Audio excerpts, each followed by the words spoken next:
नमस्कार, मैं रूपा रजक सदीनामा की ओर से आ गई हूँ लेकर दिनांक 28 जनवरी 2024 का संपादकीय लेकर, जिसका शीर्षक है कट्टरवाद से मुक्ति, सऊदी अरब से सीखें, जिसे लिखा है हमारे सह संपादक राकेश अचल जी ने। बात करते हैं आज कट्टरवाद की, जिससे मुक्ति पाने का एक अजब तरीका सऊदी अरब ने अपनाया है। और जानते हैं इस संबंध में आगे क्या कहते हैं हमारे संपादक महोदय।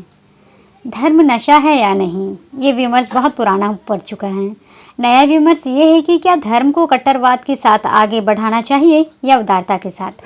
दुनिया में इन दिनों इस्लाम को सबसे ज़्यादा कट्टरता धर्म माना जाता है। इस्लामिक कानून भी दीगर धर्म आधारित देशों के कानूनों के मुकाबले सख्त और अमानवीय माने जाते हैं।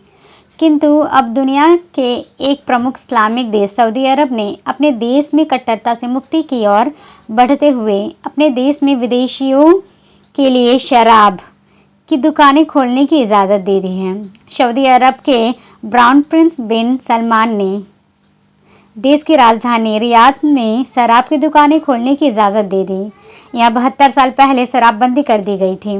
अब गैर इस्लामिक देशों के विदेशी राजनीतिक रियाद में शराब खरीद कर पी सकेंगे। यहाँ पिछले दिनों महिलाओं को कार चलाने, पुरुषों के साथ कार्यक्रमों में शामिल होने, सिनेमा घरों में जाने और संगीत के कार्यों में शामिल होने की छूट दी गई। इस्लाम में पहले महिलाओं को ये आज़ादी नहीं थी। शराब खरीदने के लिए खरीदार को पहले मोबाइल के जरिए अपना पंजीकरण करना पड़ता होगा, फिर उसे एक कोड मिलेगा जिसके जरिए शराब खरीदी जा सकती है। शराब के लिए कोटा भी तय किया जाएगा।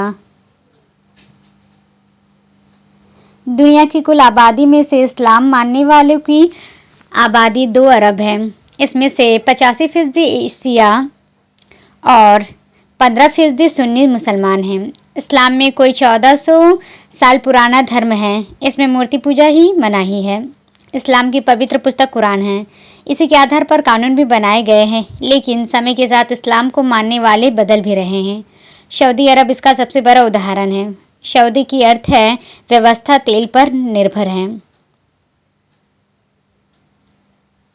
सऊदी 2030 तक अपनी अर्थव्यवस्था को बदलना चाहता है और पर्यटन पर अपना ध्यान केंद्रित कर रहा है। दुनिया में जिस तरह से इलेक्ट्रॉनिक वाहनों का इस्तेमाल बढ़ रहा है, उसे देखते हुए आने वाले दिनों में तरल ईंधन पर निर्भरता कम होगी। ऐसे में आए एक दूसरे स्रोत खड़े करने के लिए उदारता बरतना आवश्यक हो गया है। एक तरफ इस्लाम में कट्टरता से मुक्ति के रास्ते खोजे जा रहे हैं, तो वहीं दूसरी तरफ दुनिया की सबसे बड़ी आबादी का दूसरा देश भारत कट्टरता की ओर बढ़ते जा रहा है। जबकि भारत में धार्मिक विविधता है, बहुसंख्यक आबादी हिंदू है और हिंदू धर्म पहले से सहिष्णु और उदार है, लेकिन उसे कट्टर बनाने की सुनियोजित योजना की जा रही है। इस्लामिक देशों में धार्मिक कट्टरता के बावजूद हिंदू मंदिर बनाए जाने की इजाज़त दी जा रही है। सरकार के लिए मंदिर उसकी प्रतिष्ठा का प्रश्न बन चुके हैं।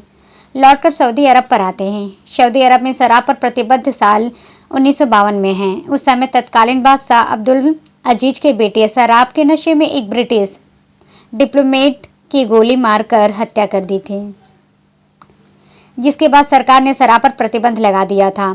इस पाबंदी को हटाने के लिए प्रिंस को बहुत सोच विचार करना पड़ा। धार्मिक नेताओं का विरोध भी उनके सामने था।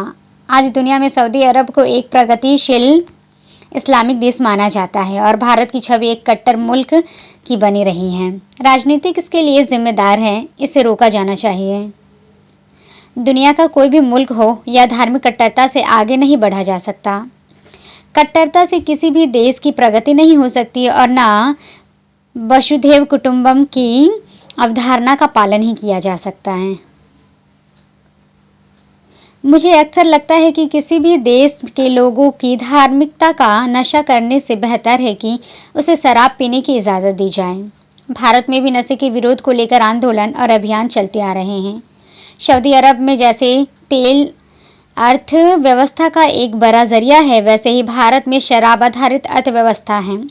यहाँ शराब का कारोबार भ्रष्टाचार का भी एक माध्यम है। दिल्ली राज्य के मंत्री और राज्यसभा के सदस्य इसी शराब कारोबार में कथित घोटाले को लेकर जेलों में पड़े हुए हैं। महात्मा गांधी भी शराब के खिलाफ थे, लेकिन गांधीवादी सरकारें हो या हिंदूवादी सरकारें, किसी ने शराबबंदी नहीं की। शराबबंदी हुई भी तो भाजपा शासित गुजरात में या जेडीयू शासित बिहार में। बहरहाल ये युग उदारता का युग है और हमें उदारता के रास्ते पर ही आगे बढ़ना चाहिए, न कि कट्टरता के रास्ते पर। तो ये था दोस्तों हमारा आज का संपादक है। कल फिर लौटेंगे एक नए विषय, एक नए संपादक के साथ। तब तक के लिए नमस्कार।